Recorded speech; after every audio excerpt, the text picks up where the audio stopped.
board. He tried the Zeyzal. It's his #1 most played throughout the entirety of the gave year. Jarvan. It is now gone. They gave Jarvan, yeah, that is still something that gets taken away over on the side of Luminosity. So even Vi is another big pick. Wukong is another big pick. He's lost a lot of those big champions that have brought him success in the past.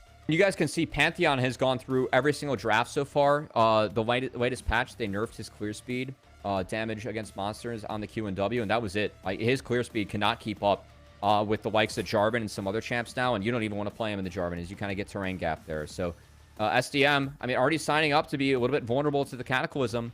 It will be Sivir picked up here as Mataz might look for... it will flash something a little bit creative. I would not be surprised if we see a Poppy come in. And it might be a decent deny pick here for LG. Because I think it's going to be Poppy on 3 for SDM, or at least what they're looking at. If Zeyzal wants to blind it, it's rather bold. But I think having that with the Jarvan, Cataclysm does create terrain for you, which can really empower the Poppy as well. So I think it would take away one of the better pairings, as it's not Mataz's best champ, but I think Poppy makes a lot of sense in the Jarvan this game. Poppy could be a great grab to have. Okay. Also a good deny over on the side of SDM. I mean, if you're able to use a steadfast presence to block stuff, like the flag and drag from a Jarvan, very useful tool to have. But the engage is getting kind of monstrous already in the first 2 picks for Luminosity Gaming. Rel and J4 do bring that. Sivir might want to be careful heading forward into this, as Zeri's the next lock-in for LG. They are daring them to pick Poppy right now, man. This is an ego battle / challenge of picking Poppy. As Poppy has good value into all 3 champions showing. It can be flexed between support and jungle now that Jarvan and Rel are showing. And we're not going to take Poppy. Okay, I do not like that call. I think that Poppy should 100% be grabbed here, and that you play with the flexibility of it going into the next phase of draft. I think that's a little bit surprising for me, but also speaks to how important it is for this team to have Mataz on something that he can be proactive on. Be that warrior, build those bruiser items, and be strong throughout. So, yeah. Braum at least going to bring that guaranteed lockdown and a bit of a counter. I think an auto-attacking AD could really help empower the Braum too. As likely to see... I mean, I would like an Ahri ban here. You can play Ahri very quickly against Talia, and that did get some buffs. Also something that Insanity plays very well. As it will take away a Galio, which plays well in the Sivir too. And saves a champion for Skyy later on. This is Galio, most played throughout the split. Curious if Luminosity will look to ban away that Poppy. It seems like the most optimal thing to do right here. Mataz, he does play Poppy, so that is within his wheelhouse. I mean, has pulled it off in the past. If you aren't picking Poppy there, are you actually going to pick Poppy? That is a real conversation for that one too. As Pantheon instead. Point and click away from the Talia. Now one more ban for SDM Tigres. Now this game weighing very heavily right now, but it's not the end of the world if a 3-0 does come through. Tigres fall here. They do fall into the lower bracket. It is a double elimination, so it will give them a second chance. You would like to fight tooth and nail to find the reverse sweep. Get yourselves into that winners finals over on the top side. One more ban to come in, and they're going to look to take away that Ahri you had mentioned. So this is kind of funny. If they ban away Jauny here, then the only champion that Mataz has played that is available for him this split is Poppy. So like he's that far down the chain in terms of picks and bans. Okay, they're going to take away the Nocturne. A little bit more of an aggressive pick. I mean, again, I think you're just daring them to pick Poppy here. Just take it. Just take it. Take Poppy, man. It's so good. Take it. Come on. You can use it into the Cataclysm that the opponent has too. You get terrain creation, extra value when you pick up the Poppy. That would be very spicy if we went down that road with the... oh my god. They're gonna... Now they're daring FakeGod to pick Poppy. You can play Poppy in the Cassante. No, I'm kidding. We'll see what FakeGod grabs. I think it's a hot potato, man. Hot poppy-tato. Yeah, a Gnar could be kind of appealing against Cassante here. Also be a takeaway pick from Jauny. I think Gwen has real value this game too for FakeGod if you want it. But yeah, probably the Gnar. Again, Cataclysm terrain creation. Not bad. And we're going to have to see what Insanity wants to go here on 5. Control mages into Talia. You can opt to play slow, but it is an option. if you want to try and play to scale. I mean, Victor or Azir, you'd always have a range into Sivir. I think Azir makes it kind of tough for Sivir to auto-attack later on in the game, because you always have to play into that range. And yeah, speaking of range, it's going to be the play. Right. Okay. Yeah, that's a lot of artillery you have to deal with, and a lot of utility as well. There's so many good spells you can really get right now from this way. But Poppy's still there, you know. Instead, we go for the Qiyana. And that will be the final lock-in coming out here. I mean, you can use the Qiyana to play around different terrain, but of course, you generate terrain when you're playing the J4. So, I mean, that's something you can try and play with. Still, Mataz will have some agency when it comes to trying to decide some of these plays off of this champion. Yeah, I don't love the Qiyana here. I feel like Qiyana Sivir want to do kind of different things in a fight, if you think about it. Qiyana wants to be very bursty, and that's the CC to set up Sivir, whereas Sivir wants those fights where you're getting all the bouncing blades off. You have a lot of space being created. Taliyah can definitely help with that. So I think for the Tigres this game, whenever you see the Unraveled Earth, the rocks down for Taliyah, fight on and around the rocks. We were teasing the Poppy because of the steadfast presence, but the rocks still, dashing through that's tough. Jarvan can buffer it, will eat the stun, will still move. But like Rel, really tough if you are a Rel to play on those rocks. I think Gnar jumping into, it provides Sivir a lot of defense being on that Unraveled Earth yourself. So I think those are the windows and the fight angles that you're going to look for when it comes to the Tigres. Whereas for Luminosity Gaming, I think being very bursty with the Rel, the Jarvan, the Zeri, that upfront damage, and trying to use that to snowball throughout a fight. I also do like the lane matchups they have. I think that FakeGod and Insanity have outperformed their opponents so far today.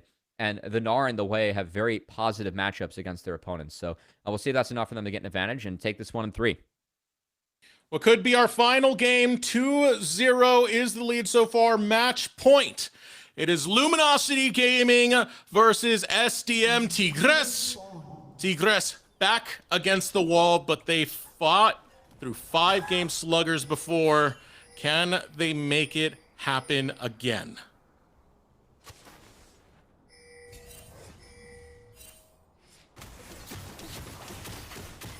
All right, sleeves are up. Caffeine rolling for this one for us, Decerux. We're on game 3 of the day. I got short sleeve, bro. Yeah, we'll see if the Tigres, again, this is a double elimination tournament. Tigres, they lose this one, they drop the lower bracket.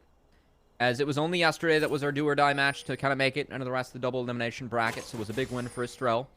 We will see play tomorrow against Disguised, regardless of the results of today. But Luminosity Gaming, honestly, I'd say massive advantage for them so far in this series. Again, I think that if you win game 1 in dominant fashion, and then you win game 2 at a game that at multiple points we were saying looks pretty unwinnable for the Luminosity game, but you make it work just because of team play, that's a big confidence builder moving forward. So definitely want to see if they can continue to roll with that. And I think so far, Tomio, we saw him have some pretty big engages in the last game. I'm going to have to see if he can find those again. On the Jarvan, definitely a champion that he has a lot of experience on. Speaking of champions with a lot of experience for these players, there is some comfort for SDM Tigres that you have to watch out for. Cassante was the most played by Jauny throughout the entire season. Most played in playoffs for Virus was Sivir. So these are definitely not champions that are foreign to them. They have a lot of experience in trying to make those champions work in getting successful leads in the process, but we'll see if that's enough to go against the composition of Luminosity Gaming. Yeah, I'm a little bit surprised to see a swap this game, as I thought Sivir Braum into the Zeri Rel is quite playable. Of course, Cassante does lose that matchup against Gnar, but you are really signing up Jauny to lose that matchup heavily now throughout the game by taking away some experience from him too. So I was not expecting to see a swap this game. But SDM going to decide to make a swap, and we'll see how this one is able to pan out. As Sivir will have a lot of pushing power early on, but again, FakeGod using the health to get back from Mega is playing this one out just fine. And FakeGod's Gnar, I know that in FakeGod's time in Tier 1, I feel like I can tell who's a fan of Tier 2 or not based on your impression of FakeGod as a player. But if you were a fan of FakeGod in Tier 1, it was probably because of his Gnar, which has always been very good. Whereas I think FakeGod in Tier 2 is definitely able to flex a lot more of his champ pool muscle and brains because this guy, very smart player when it comes to the game and very capable at playing a lot of different styles. As we saw him have a good Scion game, and I think Gnar was historically his best champ at the highest level. So we'll see if he can play it well again in this one. Zeyzal going to be roaming out, headed over towards this top side. FakeGod doing pretty A-okay against VODS so far. Now Mataz and Ichiwin in the area. Zeyzal does scout it out, gets spotted out. Scrying plant all at the same time, so he will hop over the wall. And that will alleviate the pressure of FakeGod potentially being dived.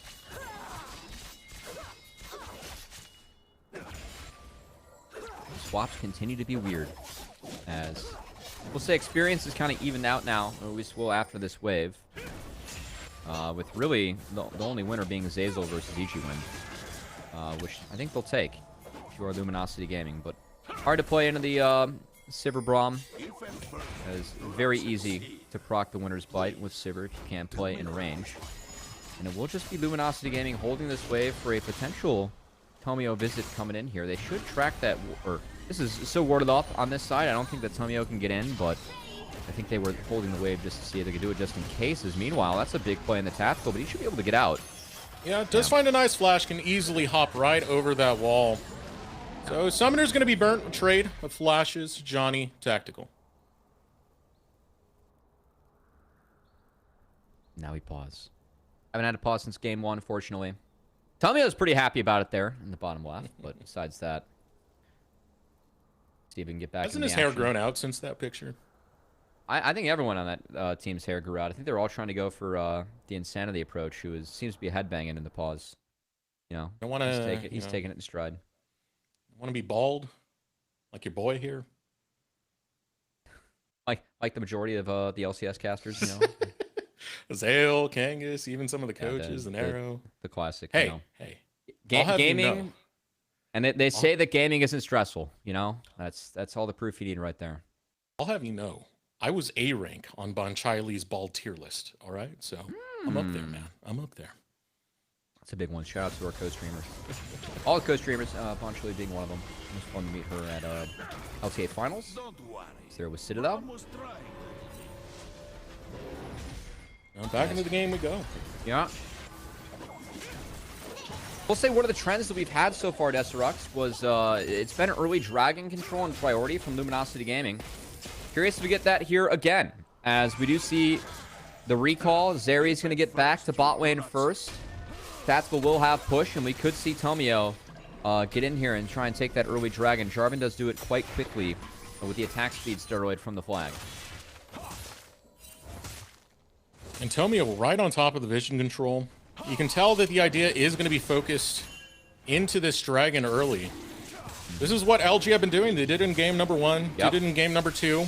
It's been mostly successful. Well, actually, if we use the sample size, it's like 2, and Mataz stole the second one in game 2. So, you know, 50-50 so far. Looking to take this dragon, as we can hopefully get back into the game soon. Yeah, here we are. Technically, you could be in a better position for this, but the recall was pretty late for Ichiwin, so you don't have the numbers that you need to actually contest. On top of that, it was good vision denial from Tomio, putting pressure onto Skyy. So Hexdrake, Dragon number 1 of game 3 belongs to Luminosity Gaming. Hey, also clearing, you know, top to bot. If you start on the opposite side from the Dragon, that second clear, you line up around that 5:30 time. Rather nice, as we do see FakeGod sneaking out. Of course, this wave was frozen, being held by Ichiwin. Part of why he was late to that bot lane. And at the moment, FakeGod going to lose a little bit of health, but not going to lose his life. And at Phage, he's still pretty happy in this matchup against the Cassante. So now the Kool-Aid too, you know? Yeah, he does. Kind of surprised to see Zeyzal actually coming up here off these resets. I guess he was protecting from the dive, and will help make sure FakeGod gets Mega, and then should have okay conditions in the game from here on out. And it does prevent the dive, but it also puts his presence over into this quadrant, potentially for a setup around Grubs. That is going to be up within the next minute. He is taking his recall. I still expect him to hang out around that area. Teleport now coming as he wants to protect tactical, at least for the time being. See that Tomio is pathing over towards that top end of the map. Still 40 seconds before Grubs do spawn. Yeah, I think next wave, Zeyzal's TP'd down here just to make sure that Tactical can get this one in. They can play a priority, and then we'll see what LG wants to do with the grubs coming up, as they will have move after this for both Zeri and Rel. And Luminosity Gaming with that Gnar up there. He is, if FakeGod has a Mega Timer, which he's building up, I think it could be a grub look. 10 seconds away. Tomio's looking to push Jauny off, and here we go. Potential explosive fight. I think 6 for neither support. That's pretty big. And I will say level 6 Kiana is very strong. Is Skyy. Stun comes in, looking to take down Skyy. Will not find the snare from the Hui in time. That's a bold TP. Teleport into the mid lane. Okay. It's able to arrive right on in. Fine. It's going to be Ichiwin who finds his way. Tomio has started up the grubs. Mega Gnar now available for FakeGod. Already low are the grubs. Tigres looking to respond. Luminosity Gaming look to capitalize and hop right on to Jauny, and they'll find just that as they stun him up. All out's gonna be popped, but what's it gonna do as the ultimate gets burned from Mataz? 1-for-1 trade so far. First blood to Luminosity, but Mataz has nowhere to go. Double kill found by Tomio, and just like that, it all goes wayward for SDM Tigres as Luminosity will hunt them down. Yeah, I don't love that fight that was taken by SDM. They didn't have control. They were fighting an uphill battle. And, well, after that Kiana ult came out, there was really no more gas in the tank, as even Zeyzal was able to yoink the last grub away with a dismount. And it's just a huge win for Luminosity Gaming. They get the 3 grubs. They get the first 3 kills for Feats as they win out in the fight and have a big lead. Well, they got tactical. The bare minimum right there. Hey, that's your consolation prize. But look at the prize for Luminosity Gaming. It's 3 grubs. It's a 2K gold lead. A lot of that gold going on to Tomio as he was the one hunting him down. And the setup's just so split. And like Jauny, he never gets a good ultimate off, so he's just focused thanks to FakeGod, who made the right call. And yeah, I mean, the Kiana ult's okay, but look at the damage from Insanity, as it just makes sure that SDM could really never walk into this fight pure.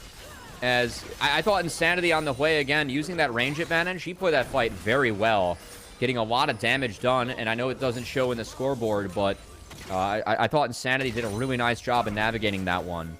As Hui, if you get going, you can do a lot of damage, be very big. And Insanity does love his artillery mages, as he's been rocking the assassins early on as the Hui for this one. And this is a good lane mashup. You can kind of keep Talia shoved in. You have a couple ways to fight against the Flick with the move speed that you have, and the extra shield and the fear within your kit as well. And Insanity is definitely set up for success here. Oh, Cataclysm comes in. Virus 3. does not have flash. It should be an easy double kill, as Tactical will take them both. And that, I mean, that's the other part of the reason why I didn't love the grub contest, because I don't think that you're stronger than a Zeri early on if you are Sivir. And losing sums, creating chaos, volatility in the game. Well, guess who loves that? It's Jarvan. It's really easy to just go use that Cataclysm wherever there's not a flash. You pick Sivir into the Jarvan, and you're definitely signing up to play against that defense that can really nerf Sivir throughout a game. Because, yeah, I mean, Sivir, if you're able to auto-attack, do your damage, play at 500 range, get those bouncing blades, I mean, yeah, you are one of the best hyper carries in League of Legends. But if you can't operate, yeah, you're a 500 range AD with only a spell shield for defense.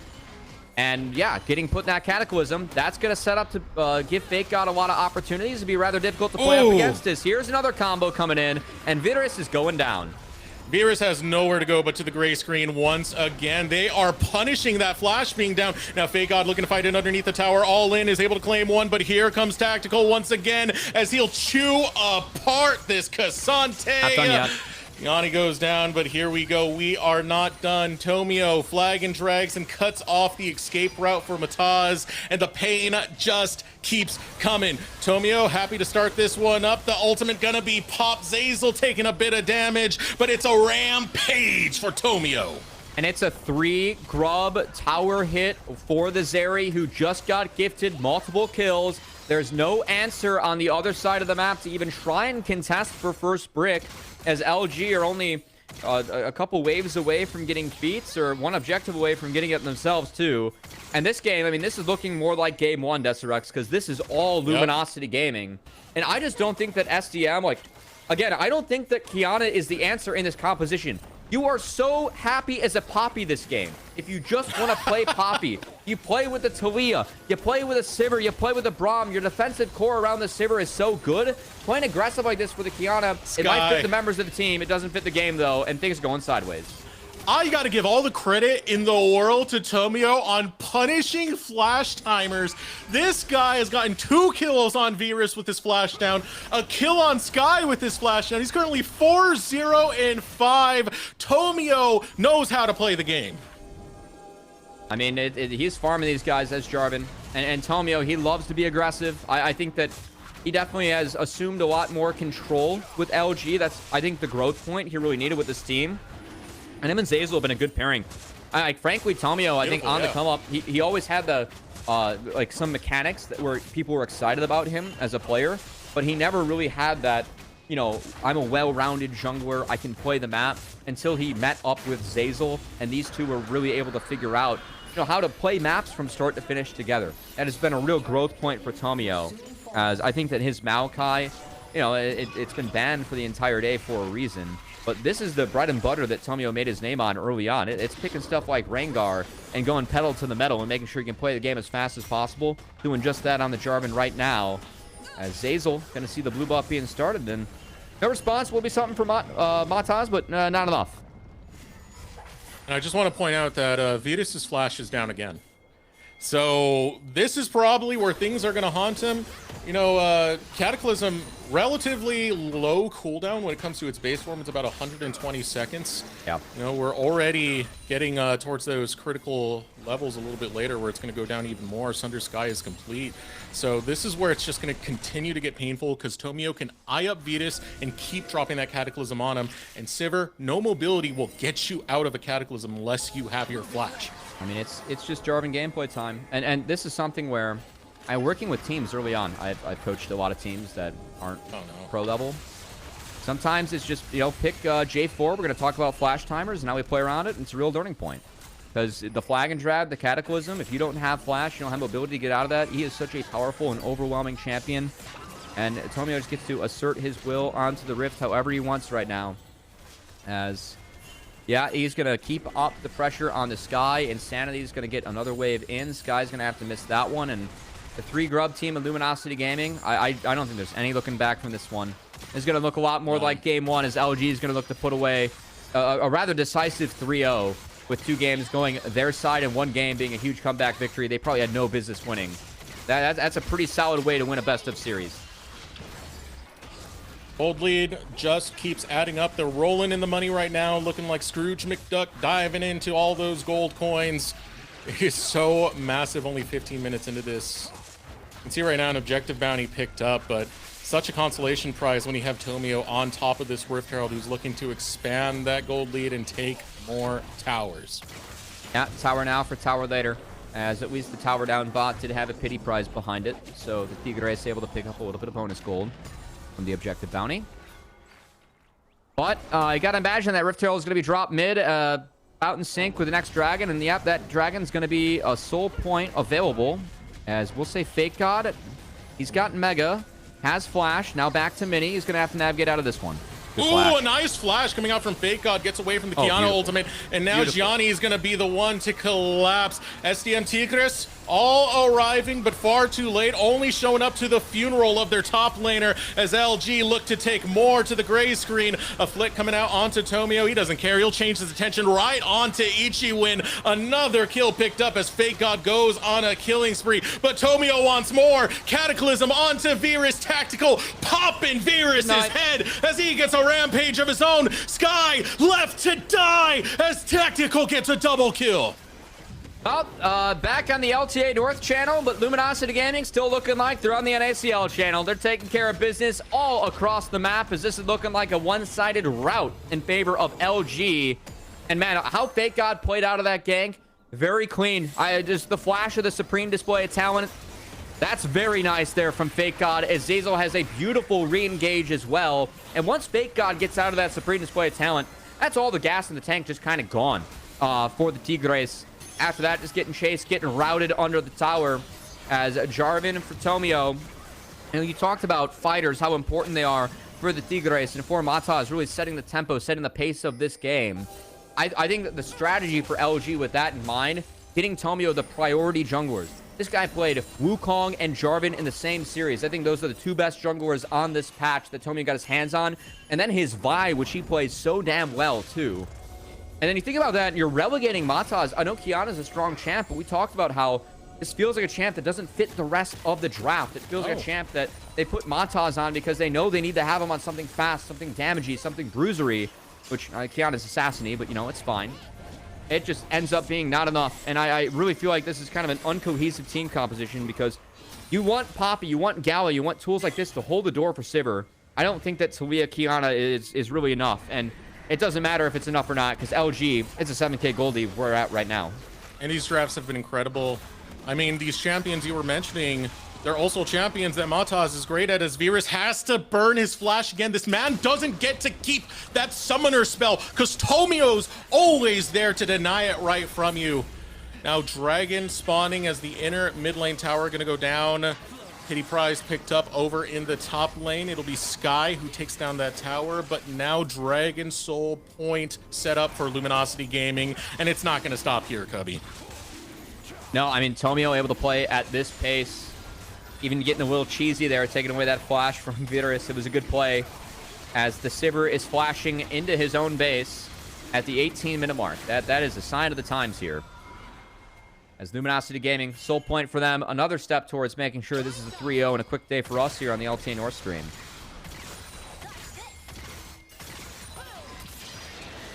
Looking at the timers right now. We got 50 seconds before Otacon comes up, and I got a sneaking feeling SDM will not have much of a fight they can do as they focus on to FakeGod, who's dodging everything. He's juking, he's jiving, and he's going on a rampage. He doesn't give a damn. Bring a whole army. He gets a double kill off of the engage of Tigres. All right, that's a big play there by FakeGod, making that Minidar feel mighty as he makes sure he gets the outplay against Jauny. Another attempt by the Tigres goes to the wayside. As, okay, FakeGod, I mean, he's going to stay hyper, man. He's still rolling. Oh. From coast to coast, Meganar's going to be up as he looks to get away from Virus and Jauny, excuse me. FakeGod now bringing the pain. We'll be able to grab that shield coming right on up, but I don't think he can take all of this. They'll finally be able to claim him, but at what cost? As Tactical is here and will pop down Virus just out of range. One more click will do it. It jukes him out. Still, Virus is alive, surviving by the skin of his teeth, but Tactical is on the hunt, on the chase. Stole your move and will go dominating in the process. W didn't hit, but it did trap him. Made sure he was able to chase him down once the move speed expired. As FakeGod maybe sees a little bit too much on the bot lane, trying to find one more outplay. Could not, but still in a good state this game. As this really is just going to come down to Chemsoul. I mean, Luminosity Gaming has been so on schedule with these dragons that thing's spawning before the Baron does. And with Otacon on the top side, I mean, they could take it if they want. Everyone for SDM's on this bot side.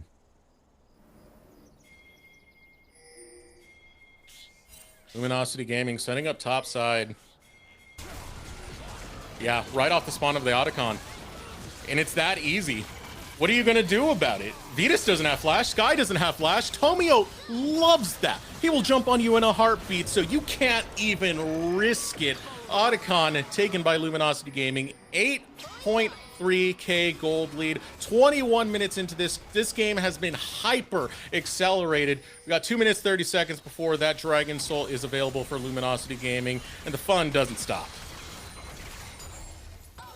And for LG again, I just want to return to Coach Deos and Coach Deos's wish list for the day. As, I mean, number one, I want to see a lot of confidence and aggression. There's been a lot of confidence and aggression. Two, play like a team, connect our individual plays to a greater team goal. I mean, I'd say game 1 and 3 obviously were stomps, but game 2, being able to find the game plan to attack the double carry threat and actually find good executions to win a game you probably shouldn't have. Got to be really happy as that. As a coach, as Tomio, we might have action, but okay, yeah, he's turning this into a win. Yeah, that's an easy jump right there. They're all corralled together. They're all destroyed. Slaughter. slaughtered by Luminosity Gaming in the blink of an eye. They march to the base. They look to take the end. They were built for domination. They conquered both splits of the NACL, and they're looking to barge their way in to the LCS. And Zeyzal must be doing his best Napoleon impression, as that cavalry had an insane angle and could not be stopped as he found them all. And Zeyzal and LG going to take this one home before a Baron even spawns. No Baron on the map, but look at 11.6k. Look at your Nexus. Tigers looking like kittens as Luminosity take it 3-0. And look for LG. They were one of the favorites coming in here. We thought it'd come down to Luminosity Gaming in disguise. For LG to win in the manner they did, I know it was 2 stomps, but even coming back to win that game too, and that's a little bit of pressure you're going to experience early on in this tournament with the stakes being high. And that series really didn't look close outside of the game too, as Luminosity Gaming, I mean, these are the professionals that are trying to win their spot back, earn it for themselves. And man, did they do so with some vibrato in that one, as that was a very resounding win for LG. They showed all dimensions of their playstyle, that they can play from behind in game number 2, and if they're given a lead, they'll run that way to a whole different country, man. Luminosity Gaming absolutely dominating in that game number 3. I mean, Tomio saw the angles, saw these champions that don't have that much mobility when they burn flash, and my god, was he able to consistently punish it, especially Virus. You know, Sivir's a very comfortable champion for that man, but Sivir's also a very immobile champion, and Tomio, when he's on a champion like J4 that's so strong in the current patch, he will run you down. Yeah, it was a hot start for LG. I think after the grub fight and the flashes were down, we just saw Tomio make that small advantage into a big one so quickly, which was Deus's third wish, right? Take any small advantage, turn it into a big one, maximize the team's tempo. Tomio did just that on the map for this one, as really from start to finish, this was all Luminosity Gaming.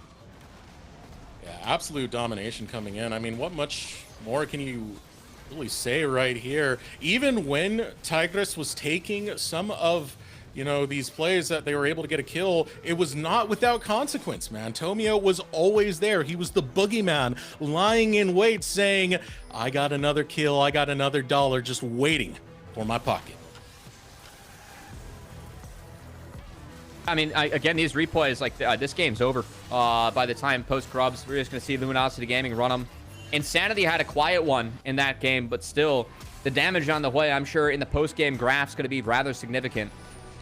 As for the Tigres, I mean, we got to start talking about, they lose a life in the tournament, right? So they're still around. They're going to be in the lower bracket, and they have a long road to make it to the LTA North / LCS if they want to, for LTA North promotion tournament, but they didn't really give me a ton of promise moving forward, you know? Yeah. Like, what are positives that we can build off for SDM? It was, they got smoked for 2 games, and then the one game they probably should have won, they were not able to actually win, to actually find a win. So I think a lot to go back to the shed and talk about, to work on, as they try and bring their best as this very rapid-fire tournament. Because by the 9th, we're going to have our 2 teams traveling to Mexico City decided, as Luminosity Gaming now one best-of-5 win away from booking their tickets to play for that LTA North spot in Mexico City. And SDM going to have to find their way through a very tumultuous lower bracket in a series where they kind of got dismantled in a 3-0. I still see the potential for SDM Tigres and what got them into this game in the first place. You know, especially in that game number 2, but the problems I'm having is their drafts. You know, you're not giving Mataz his best chance to really come forward and shine, and losing champions like that J4, the Vi, the Wukong was a big price to pay in a lot of these games. So there still is some hope there. We'll have to see how they do perform in that lower bracket. But right now, victory tastes sweet for Luminosity Gaming. I feel like FakeGod had an outstanding game. I just got to throw that out there. Some of the outplays he was able to find. You know, he had the bottom lane play where he was pressured by the Kiana, flashes out from the supreme display of talent before he's locked down, survives, gets more kills. Same thing over in the top lane where he had a 2-man squad jumping right onto him. He outplays that at the same time, and you can see why he has the most damage on the team right now from a position of a Gnar. It's because they kept focusing him, and he kept stepping up to the challenge. I mean, sometimes it's just the little things. I think how you use Flash, I mean, biggest skill expression tools in League of Legends. That's the longest time you get in terms of when you use that tool and when you get it back. Game 1, it was really Luminosity Gaming flashing out of those Heartbreakers to prevent the resets. That was just so calm, cool, and collected. Looked so easy. That game, getting out of the Supreme Display talent from FakeGod, really helped turn around what was one of the kind of the last Hail Mary attempts to get back there for the Tigres and the bot side. And yeah, I mean, after that, Luminosity Gaming, well, when you win a game before Baron spawns, it's a pretty dominant victory. Luminosity Gaming made sure they took care of business in that Game 3 to make it look nearly as close as Game 2. And they found that win. So, yeah, really impressive from them as they put together, I think, a very decisive 3-0 victory today and move forward to face the winner of Disguise versus Estrel tomorrow. That's going to be a fun one to watch, man. Again, this tournament's going to go by pretty fast. It's going to be day after day after day. We're going to have action. I think Luminosity Gaming have really established themselves in this tournament. We had big questions as to how they're going to perform. You know, they've had quite a bit of time off where you're pretty much just waiting for this tournament. And we've known them to be a team that scales. Regular season, they don't look the best, but once they get into playoffs, man, do they look good. Well, we're not going to have that issue coming into the 2026 LTA North promotion tournament because they come in hand swinging, heavy-handed, haymakers thrown left and right and take this in a 3-0. Yeah, and I mean, I really felt like the Tigres might have been able to sneak a game. Like, we have seen this Luminosity Gaming team, I think, come bracket stage, right? Like, they aren't a perfect team. They're still a team that we very much favor in best ofs. And look, I think that this tournament's coming down to Luminosity Gaming versus Disguise on the 12th. If that's not the case, I'm very surprised, as we're likely to see them play 2 best-of-5s in the upper bracket final and the grand finals to see who gets the spot. But I think for them, you know, taking that month break where you were playing the best league that you have all year, you peak at the right time to just destroy Conviction in the NACL finals to win that, to get the first seed and guarantee the 2 lives here. It's tough to stay on top of that for that month break and make sure that you're able to come out and be in the form that you were in. I know Deo's talked about loss of momentum because, you know, you peak and then you have nothing to compete when it comes for a month. I'm kind of curious to see what the players think of that month break when we get to talk to one of them for the victory interview. But look, looking back, I think that for this first series, you can say very confidently, they still feels like they're on top of the mountain. They won with conviction, I might say, in that one. So good to see LG still show up, be dominant, and we'll see if they can continue to pursue that dream of earning their spot back in Tier 1 LCS. I know it's not a spot that LG's held before, but spot all 5 of these players have held before, and they look like they're going to come here and compete for it with what they put on the Rift today. Yeah, victory, victory.